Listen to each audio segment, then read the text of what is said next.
What's up? It's your girl Anna Talks Wrestling here. Welcome to my channel. Lace up your boots, hit the subscribe and like button, and let's get ready to dive deep into everything pro wrestling. You guys, we need to talk about WrestlePalooza and its debut to ESPN. You heard me right. WWE is making its debut on ESPN. That is such a big platform. WWE has come so far, and I can't believe that we get to see WWE not only on ESPN but also Netflix now. Like, this is huge. Obviously, they need to make WrestlePalooza super mega big because this is huge for them and huge for the industry of pro wrestling. So WrestlePalooza already has 4 matches confirmed. Talk about each one and if it's actually worth putting on the debut of ESPN. 4 pretty big matches.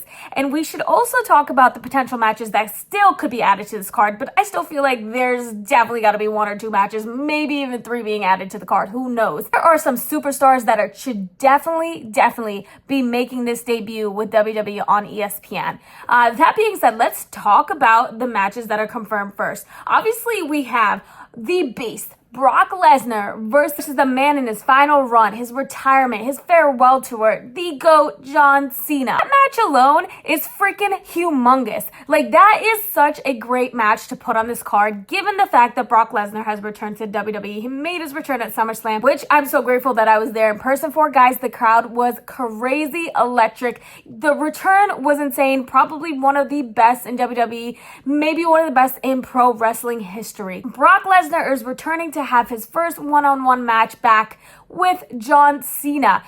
John Cena, who's retiring. I mean, how much bigger can that get? The only thing I need to say is, obviously we know that Brock Lesnar is going to be appearing at WWE SmackDown. I need to hear this man on the mic because this man is not utilized for his mic skills enough. He just is not. He is so underused when it comes to the mic, and he is one of the best at cutting promos. We need to see Brock Lesnar face-to-face with John Cena in the ring, and both of them need to have a mic in their hands, okay? Need to have a promo battle because I really think it's going to be an insane build-up if they allow this to happen, and if they make time for this to happen, which would make the most sense. 2 of the biggest superstars that WWE has presently and ever. So obviously, they need to have them talk a little bit and build up this match. Hopefully, we get to see them appear more than once, not just this Friday night SmackDown, but also next week. Who knows? We shall see. But I'm really happy to see this match come together. Obviously, we've seen Brock and Cena face in the past. They have a rivalry. Is it the biggest one? Not necessarily, but it exists. And this is the best way to end it, with WrestlePalooza making its debut on ESPN for WWE. That being said, let's talk about the next biggest match on the card. Now, we can debate which one is the bigger match. Is it Brock Lesnar versus Cena, or is it the tag team match with the Rebel himself, the voice of the voiceless, CM Punk, and his lovely wife, AJ Lee? Yes, that's correct. AJ Lee is back in wrestling in WWE. That's freaking insane to me. I still can't believe I'm saying those words. WWE is literally on fire right now. Those 2 are going to face none other than the most perfect heels I've ever seen in the history of pro wrestling. Hands down, like the best on-screen couple I've ever seen. I know you guys might be biased with CM Punk and AJ Lee by their sides, but I can't help myself. The way the man Becky Lynch and Seth freaking Rollins, the visionary, the revolutionary, have created this feud to feel so big. I mean, you guys, you got to give them props. They saw on Monday Night Raw. Oh my goodness. Becky Lynch and Seth freaking Rollins are like the best sports entertainers I've ever seen. And I've always dreamt of seeing them as an on-screen couple as heels. We've seen them as faces together, but it's time we finally get to see them as heels together, and they are literally killing it right now. Yes, of course, AJ Lee and CM Punk being a part of the feud makes it super big. I get that. But you cannot deny the fact that Becky Lynch and Seth freaking Rollins are absolutely making this feud feel much more massive than it is. With AJ Lee's return, I mean, we gotta thank Becky Lynch and Seth Rollins somewhere. They played such a huge part in that. It's not just because CM Punk and AJ Lee's presence. Obviously, they are a huge presence for us fans. But we gotta give credit to Becky and Seth, you guys. We really, truly do it. I know everyone's hating them, but when they come on my screen, I can't help myself but cheer for them, even though they're heels, and I'm not supposed to. But you know what? I can't help myself. That performance that all four of them put on Monday Night Raw, AJ Lee holding the Intercontinental Championship, which is so rightfully not hers, really Becky's, but she's holding on to it. She's got it around her waist. She doesn't care. She's trying to lure Becky into the ring, but of course Becky does not go in the ring, and Seth ends up going in the ring, but then who shows up? Of course, AJ's husband, CM Punk, is going to come make the save when Seth is face to face with his wife, AJ Lee, in the ring. The whole entire segment truly made it one of the best segments when it came to on-screen couples, but real-life couples in pro wrestling. Literally one of the best, if not the best segment we've seen between real life couples who are actually performing on screen as couples as well. This feud feels so real, which makes it so much better for us fans, especially the diehards. We want it to feel real. We want to feel that emotion and passion, and each and every single one of them, all four of them, draw out some sort of passion and emotion out of us. Whether it's Seth freaking Rollins and Becky Lynch making us hate them, which for me, not so much, but everybody else, or it's CM Punk and AJ Lee making you freaking love them. And I can't help myself but love them too. I get it, you guys. I get it. Either way, this match is finally confirmed, and I'm super thrilled about it. We obviously are going to see AJ Lee and Becky Lynch eventually face one-on-one, right? Like, that has to happen after this. I assume that AJ Lee is going to have multiple matches since she signed a multi-year contract. We shall see, but it definitely is something that they should do, because I don't want to see this feud end in 2 weeks. Definitely do not want to see it end anytime soon. This is freaking the hottest, biggest story that WWE has going on right now, that all of pro wrestling has going on right now. Now let's move on to the next tag team match that has been confirmed from Monday Night Raw, and that is with the reunion of one of the best tag teams of all time in WWE, in pro wrestling, in sports entertainment. That's with the Usos, Jey and Jimmy Uso Yeet, facing none other than Big Bronson Reed and Bron Breakker, who are part of the Vision. Big Bronson Reed has come so far, you guys, with being the tribal thief, facing Roman Reigns, the tribal chief, and then Bron Breakker is a massive star since the beginning.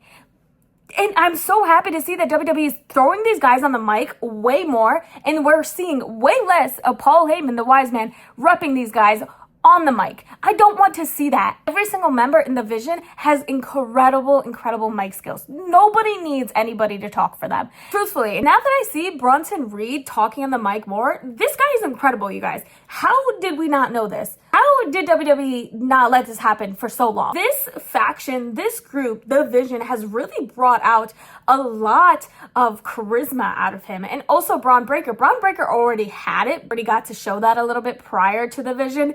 I do feel like that they started shying away from him being on the mic a little bit more. They at least didn't give him the opportunity.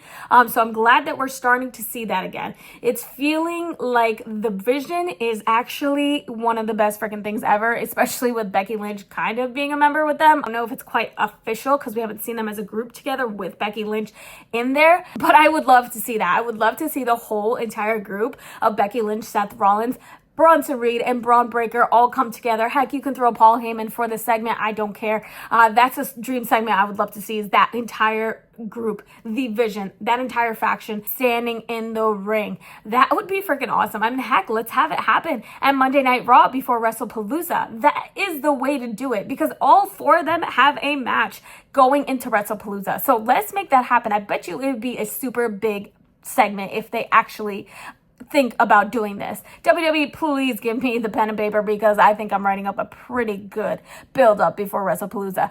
Anyways, we also need to talk about the fact that the Usos are finally reuniting. Like, that makes WrestlePalooza freaking huge. That's amazing. Like, great addition to this card. Like, one of the best tag teams finally reuniting. Obviously, Jimmy and Jey have an incredible addition to the tag team division. They have made massive moves and have brought a lot of value to the tag team division. So to see them finally back together, I mean, it's incredible. And I'm not gonna lie, I know you guys all love Jey Uso a lot, but Jimmy, I mean, come on. He might be better on the mic than Jey Uso. I gotta say it. Or they're at least really great. They're cutting promos together.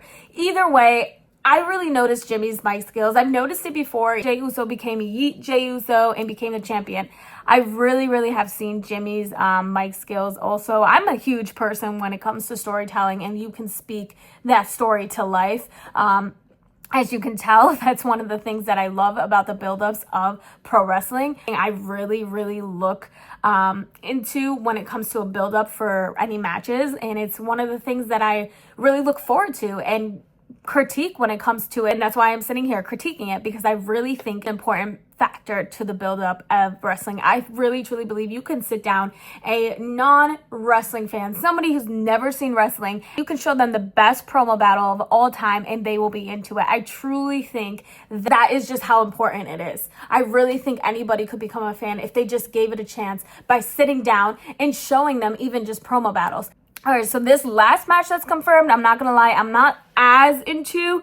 Build-up is just not crazy. I mean, yes, it's for the Vaqeer Women's Championship, and it has Iyo Sky in it, but I'm not as crazy about Iyo Sky as everybody else is. I don't know why. And I'm definitely not crazy for Stephanie Vaqeer. I mean, Iyo Sky definitely has won the hearts of the fans way more in the crowd, so she should 100,000% be winning this match. I don't think Stephanie is ready for that championship, nor do I think she should have it yet. She is an incredible athlete, incredible wrestler. I just need a little bit more. I just don't think now is her time to be champion. It definitely should be Iyo Sky, especially considering the fact that Iyo does have that involvement with Asuka. I think that could lead to a great story. So I think 100% Iyo Sky should win the title, and then eventually we should see some sort of jealousy or something coming from Asuka, and they could build up a feud with that. So that's kind of why I also think Iyo Sky should definitely win it. She just has more involvement to make potential big stories as champion.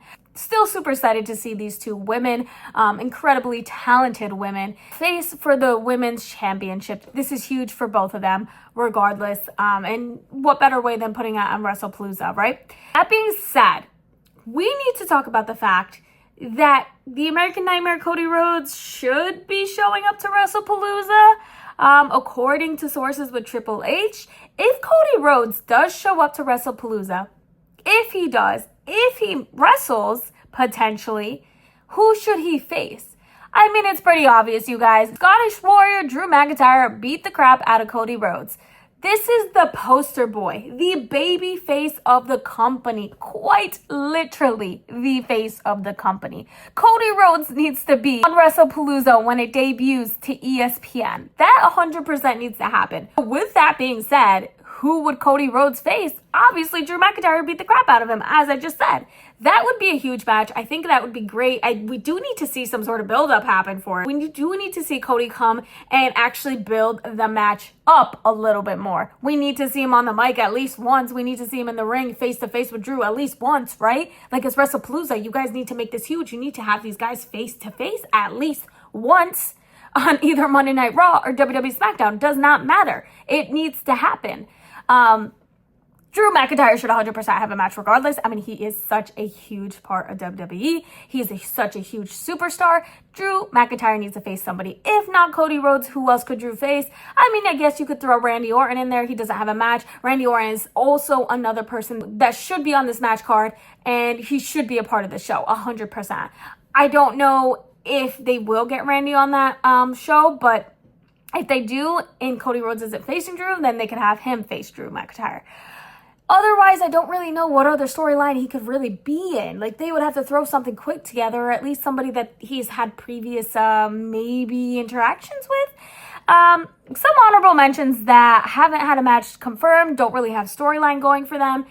Of course, guys, Mami Rhea Ripley. We have to talk about Mami Rhea Ripley. She does not have a match, nor does she really have a feud or a storyline going right now. What in the world are we doing? Rhea Ripley needs to be on WrestlePalooza. She needs to be on ESPN. She is literally such an important character of the WWE, such a super athlete, pro wrestler, sports entertainer. Rhea Ripley needs to be put on there. Oh, we're against Roxanne Perez. I don't know. They should have had some sort of build-up already for those two. Can we put Rhea Ripley? It's kind of hard to pinpoint who she could face.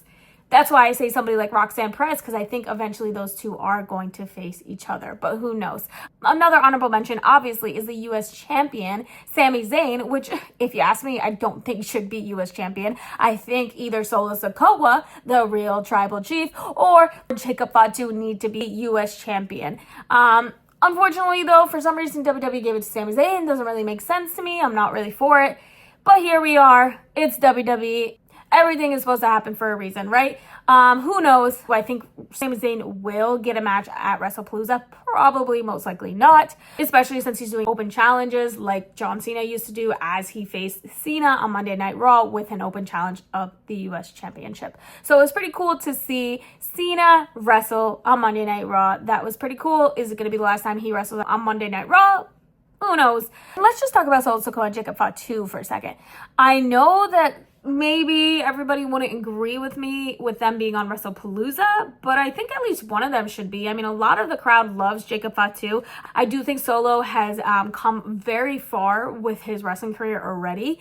Either way, these are supposed to be the future superstars, the future faces of WWE, so I think they should have one, if not both of them on there. I don't really see it happening, but it's definitely worth mentioning. And the last two people I want to mention is AJ Styles and LA Knight. I mean, maybe they're not meant to be on something like WrestlePalooza, but AJ Styles is such a pivotal character in pro wrestling. Like, he's such an important part to pro wrestling. And LA Knight, of course, is so beloved by the fans. Both of these guys should be on there. Do I think they will be? Probably not. Sad to see that they won't be. Either way, it is what it is. I'm curious to know what your guys' thoughts are on this. Do you guys agree with the matches that are coming up or on WrestlePalooza as WWE makes its debut on ESPN? Is this the best match card they could have made, or could they have done better? I personally think they are doing pretty damn good. I do think this is a pretty good startup for WWE's debut on ESPN. So to me, I think they're doing a pretty great job for WrestlePalooza. ESPN should be expecting a great show out of this with the matches that are confirmed so far. The matches that are still yet to be announced, we shall find out if it actually lives up to all its hype that WrestlePalooza is supposed to be making its debut on ESPN. Let me know who you guys think should be on this match card or shouldn't be on this match card. Do you guys agree with these matches being the best matches to be on WrestlePalooza? Is it giving a mega big headliner? And do you agree with my thoughts on this? Let me know your thoughts, please. I want to hear them. Thank you so much for joining in today. If you enjoyed this video here, please like and subscribe for more wrestling content with your girl Anna here.